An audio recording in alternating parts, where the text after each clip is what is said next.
Right now, disability is understood as a normal, ever-present part of human variation, affecting a significant percentage of the population in some form throughout history. It's easy to assume this is a purely modern reality, disability rates somehow rising specifically because of modern living conditions, environmental factors, or increased survival rates for conditions that would have simply been fatal in the ancient past.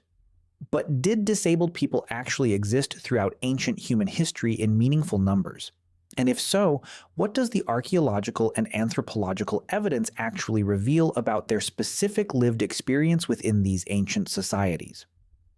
Let's dig into this properly, because the answer connects directly to several other topics already explored, and it reveals a considerably richer, more detailed picture than a simple assumption that disability is somehow a distinctly modern phenomenon. Let's start with the most basic foundational point worth establishing clearly up front. Yes, disabled people absolutely existed throughout ancient human history. And this isn't really a matter of serious scholarly debate or uncertainty. Congenital conditions present from birth, injuries sustained through accidents, hunting incidents, or interpersonal conflict, and age-related physical decline have always been a consistent, unavoidable part of human biological reality, entirely independent of any specific historical period or set of environmental and technological circumstances.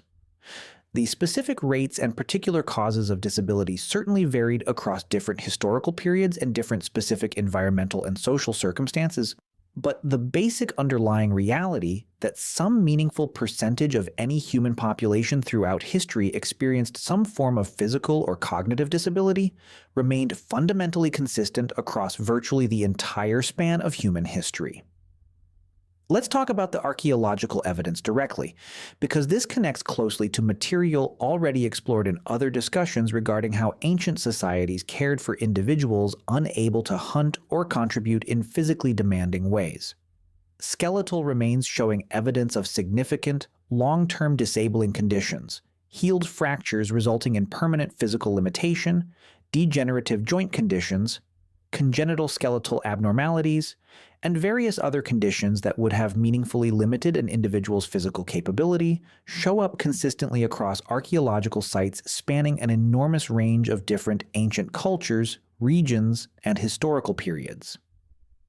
This consistent pattern across such a wide range of otherwise very different ancient societies provides strong, direct physical evidence confirming that disabled individuals were a genuine, recurring presence within ancient human communities, rather than some kind of rare, unusual exception.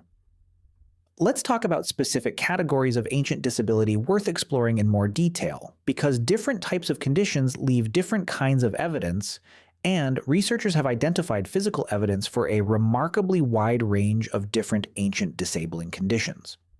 Skeletal evidence of healed but significantly malformed fractures reveals cases of permanent mobility impairment following serious injury. Evidence of certain congenital conditions, including specific skeletal abnormalities present from birth, confirms that some ancient individuals lived with disabling conditions their entire lives, from birth through to whatever age they eventually reached. Evidence of severe dental disease and tooth loss, discussed at greater length in other explorations of ancient health and medicine, sometimes indicates conditions that would have significantly impacted an individual's ability to eat certain foods, representing another meaningful, though less immediately obvious, category of ancient disability worth including in a complete picture of this topic. And evidence of significant hearing or vision-related anatomical abnormalities, though naturally much harder to directly confirm through skeletal evidence alone given how these specific conditions don't necessarily leave clear physical skeletal markers, likely represented an additional, probably underrepresented category of ancient disability that current archaeological methods still struggle to reliably identify and confirm compared to the more clearly skeletal conditions already discussed. Let's talk about survival, and care specifically, because this connects directly and extensively to material already explored in other discussions regarding how ancient communities cared for individuals who could no longer hunt or contribute through physically demanding labor. The same basic pattern already established in that specific context applies broadly to ancient disability more generally. Skeletal evidence showing individuals surviving for extended periods, sometimes many years or even decades, following the onset of a serious, significantly disabling condition, provides direct, compelling evidence that these individuals received sustained care and support from other members of their community. Since survival with many of these specific conditions would have been seriously impossible without consistent external assistance covering food provision, basic physical protection, and in many cases ongoing practical care related to the specific disabling condition itself. Let's talk about congenital conditions specifically now, because this represents a particularly significant category worth exploring in additional depth, given that it demonstrates something beyond simply caring for someone who became disabled partway through an otherwise typical able-bodied life. Archaeological evidence confirms cases of individuals who lived with significant congenital disabilities from birth through to a meaningfully advanced age, sometimes clearly into adulthood, demonstrating sustained care and support extending across that individual's entire life, rather than representing a shorter-term recovery period following an acute injury occurring partway through an otherwise typical adult life already capable of independent function. This represents particularly compelling evidence regarding ancient attitudes toward disability, since it demonstrates a community's willingness to invest sustained care and resources into an individual whose disabling condition was present essentially from birth, with no period of prior unimpaired physical contribution to the community to draw on before that sustained investment of care and resources actually began.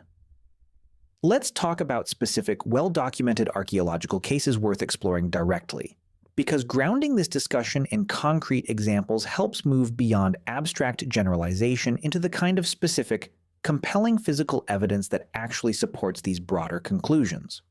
Certain well-studied ancient skeletal remains show individuals with severe congenital conditions significantly affecting mobility and physical capability from birth, with skeletal evidence clearly indicating survival well into adulthood despite these conditions. Conditions that would have made independent survival essentially impossible without extensive, sustained support from other community members across that entire individual's life. These specific cases provide some of the clearest, most direct physical evidence available regarding how ancient communities actually treated disabled individuals in practice, rather than relying purely on more general, indirect inference about ancient social attitudes and practices. Let's talk about Neanderthal evidence specifically too, because this extends the discussion beyond modern humans specifically, and connects directly to material already explored regarding ancient care for individuals unable to hunt, reinforcing that this pattern of care and accommodation likely extends even further back than the emergence of our own specific species. Neanderthal remains showing evidence of significant long-term disabling conditions present from a young age, surviving well into adulthood despite conditions that would have made independent hunting and food gathering essentially impossible, provide compelling evidence that this capacity for sustained community care toward disabled individuals likely represents a considerably older, more deeply rooted feature of hominin social behavior, rather than something that emerged only recently or exclusively within modern human societies specifically. Let's talk about dwarfism specifically too, because this represents a particularly well-documented category of ancient disability worth exploring in some detail, given how frequently it shows up in both skeletal and artistic evidence across numerous ancient cultures. Skeletal remains showing clear evidence of various forms of dwarfism have been identified at archaeological sites across multiple different ancient civilizations, and in several well-documented cases, particularly within ancient Egyptian society specifically, individuals with dwarfism appear to have held recognized, sometimes notably respected social positions, including documented cases of individuals with dwarfism serving in prominent roles connected to religious practice, entertainment, and even in certain specific well-documented cases, holding titles suggesting genuine social status and respect within their community. Egyptian art from various periods depicts individuals with dwarfism in contexts suggesting integration and respect, rather than exclusion or marginalization, providing valuable additional evidence. beyond skeletal remains alone, regarding how at least some specific ancient cultures actively incorporated and valued this particular form of physical difference within their broader society. By the way, if you want to go even deeper into the secret lives of ancient humans, I just launched a full course called The Secret Lives of Ancient Humans. 10 modules, 3+ hours of content covering everything we never talk about on YouTube. What they feared, how they communicated, what hunted them, and much more. Plus an exclusive PDF guide included. Link in the description. See you inside. Let's talk about blindness and vision impairment too, because while directly confirming this specific category of disability through skeletal evidence alone remains considerably more difficult compared to conditions affecting bone structure directly, indirect evidence still provides meaningful insight worth exploring specifically. Various ancient written texts and mythological traditions reference blind individuals holding specific, sometimes highly respected social roles, particularly connected to storytelling, musical performance, prophecy, and other roles that didn't require full vision to perform effectively. And that, in several documented ancient cultural contexts, specifically valued the particular skills and perspective that blind individuals were believed to bring to these specific social and cultural roles. This pattern, documented across multiple independent ancient cultural traditions, suggests at least some ancient societies developed specific, adapted social roles that not only accommodated but specifically valued certain sensory disabilities, rather than viewing them purely as a limitation requiring simple accommodation and nothing more.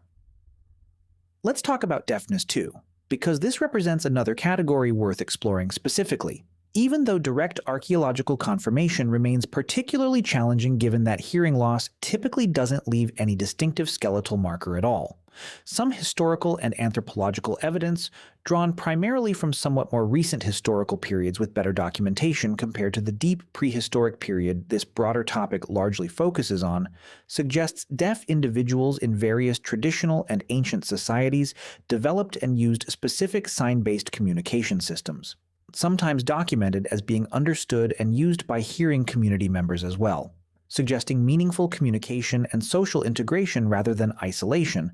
even in societies without anything resembling the formalized deaf education and dedicated sign language systems that developed considerably later in more recent history specifically. Let's talk about how disability intersected with religious and spiritual belief systems too, because this represents an important, recurring theme worth exploring in more depth, connecting to broader patterns already discussed extensively throughout other explorations of ancient belief and practice.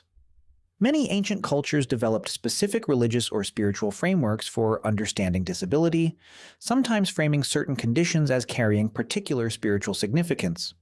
occasionally elevating individuals with specific disabilities to specialized religious or ceremonial roles precisely because of their particular condition rather than despite it. This pattern shows up across numerous independent ancient cultural traditions, suggesting a recurring, though certainly not universal, human tendency to seek meaningful, integrated social and spiritual roles for community members whose physical or sensory experience differed from the majority, rather than defaulting immediately and universally toward exclusion or marginalization as the only possible cultural response to human physical difference.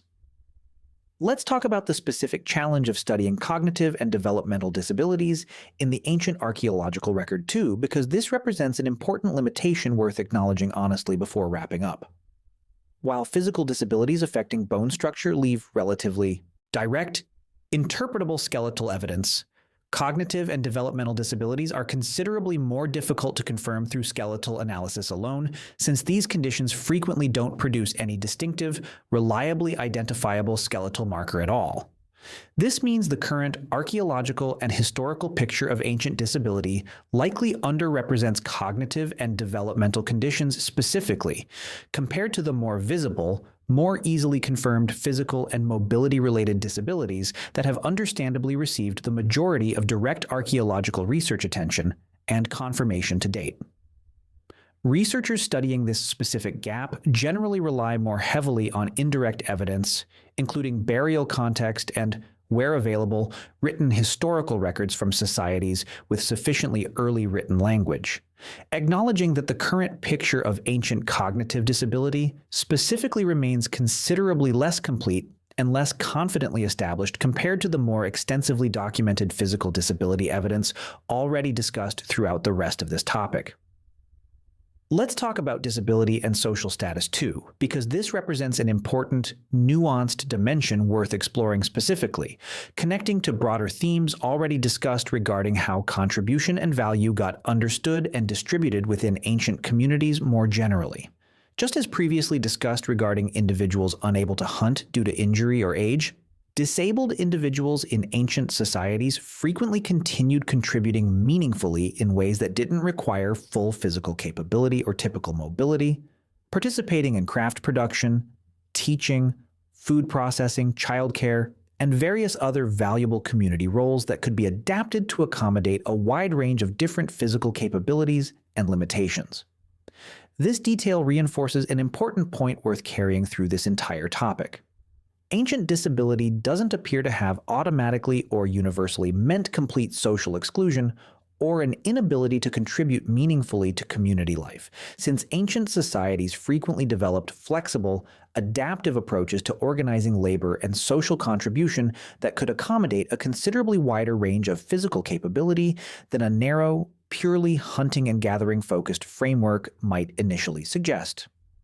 Let's talk about variation across different ancient cultures too, because it's worth acknowledging honestly that ancient attitudes toward disability weren't uniform or identical across every single society throughout history, echoing a similar pattern of cultural variation already discussed extensively regarding other topics throughout this broader exploration of ancient human life. Some ancient cultures developed belief systems and practices reflecting considerable inclusion, practical accommodation, and even in some specific cases, particular reverence or special status for individuals with certain kinds of disabilities, sometimes associating specific conditions with spiritual significance or specialized social roles within that particular culture's belief system. Other ancient cultures and historical periods show evidence of considerably more negative exclusionary attitudes toward disability, reflecting meaningfully different cultural values, resource constraints, and belief systems across different specific societies and historical periods. This variation is worth acknowledging honestly, rather than presenting an overly simplistic, uniformly positive picture suggesting every single ancient culture handled disability identically and universally well, since the actual historical and archaeological record clearly shows meaningful variation across different specific cultures, regions, and historical periods. Let's talk about disability in ancient written records and mythology too, because this offers an additional, complementary source of evidence beyond purely archaeological skeletal analysis. Various ancient written texts, mythological traditions, and legal codes from societies with sufficiently early written language reference disability directly, sometimes through specific legal provisions addressing how disabled individuals should be treated or supported within that particular society. Sometimes through mythological or religious narratives featuring disabled figures playing significant, sometimes even positive or powerful, roles within that culture's broader mythological tradition. This written evidence, where available, provides valuable additional context beyond what skeletal remains alone can reveal, offering insight into the specific cultural attitudes, beliefs, and formal social provisions surrounding disability within societies that had developed sufficiently early written language to leave this kind of more explicit, more directly interpretable record behind. Let's talk about how researchers actually distinguish age-related decline from disability more specifically too, because this represents an interesting methodological consideration worth addressing directly. Given that virtually every human who lives long enough will eventually experience some degree of physical decline and functional limitation associated with advanced age,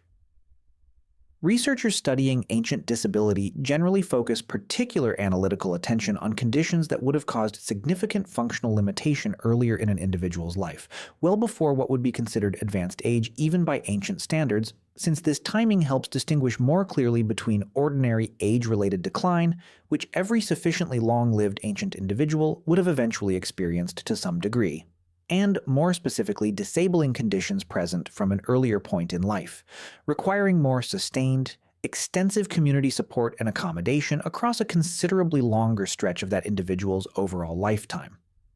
It's worth mentioning the broader field of disability-focused paleopathology specifically too,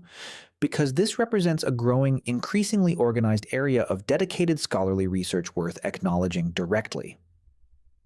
Over the past several decades, researchers have increasingly developed specialized frameworks and methodologies specifically focused on identifying, documenting, and properly interpreting evidence of ancient disability, moving beyond simply noting unusual skeletal features as an incidental observation within broader archaeological research toward treating ancient disability as a legitimate, important research topic deserving dedicated, systematic scholarly attention in its own right. This growing field has already meaningfully expanded and refined the overall picture of ancient disability discussed throughout this topic, and researchers working in this specific area generally expect continued methodological refinement and additional archaeological discoveries to keep expanding and sharpening this picture considerably further in the coming years, particularly regarding the currently underrepresented categories, cognitive and developmental disabilities specifically, already acknowledged as a meaningful gap in the current evidence. Let's talk briefly about how this research connects to modern disability rights and disability studies more broadly too, because it's worth acknowledging this connection honestly, even though the primary focus of this topic remains squarely on the ancient historical evidence itself. Contemporary disability studies scholars and disability rights advocates have shown considerable interest in this archaeological research specifically, since well-documented evidence of ancient care, accommodation, and in some cases genuine social integration and respect for disabled individuals provides a valuable historical counterpoint to any assumption that disability accommodation represents some kind of recent, purely modern social development, rather than reflecting a considerably deeper, more persistent thread running throughout the entire span of human history and, as Neanderthal evidence already discussed suggests, potentially extending even further back than the emergence of modern humans, specifically as a distinct species. Let's zoom out and pull all of these different threads together, because the full answer to whether disabled ancient humans existed turns out to be an unambiguous, well-documented yes, supported by extensive, consistent archaeological evidence spanning an enormous range of different ancient cultures, regions, and historical periods. Disabled individuals were a genuine recurring presence within ancient human communities throughout history, and the archaeological evidence, particularly evidence of extended survival following the onset of significantly disabling conditions, provides compelling, direct physical confirmation that these individuals frequently received sustained care and support from their broader community, sometimes across many years or even decades, and in the case of congenital conditions, sometimes across an individual's entire lifetime from birth, through to a meaningfully advanced age. While specific cultural attitudes and practices surrounding disability certainly varied across different ancient societies and historical periods, the underlying basic reality, disability as a consistent, unavoidable, and clearly accommodated part of ancient human social life, remains solidly, consistently supported across an impressively broad range of independent archaeological evidence. So the next time disability gets casually discussed as though it were somehow a distinctly modern reality, disconnected from humanity's deeper historical past, it's worth remembering that disabled individuals have been a consistent, integral part of human communities throughout our species' entire history, cared for, accommodated, and in many well-documented cases, meaningfully integrated into ancient community life in ways that directly and consistently contradict any casual assumption that ancient human societies simply couldn't or wouldn't support members who didn't fit a narrow, purely able-bodied model of human physical capability, which leaves an interesting thought worth sitting with. If disabled individuals really were this consistently present, cared for, and in many documented cases meaningfully integrated throughout ancient human history, extending all the way back through the deepest, most resource-constrained periods of our species' existence,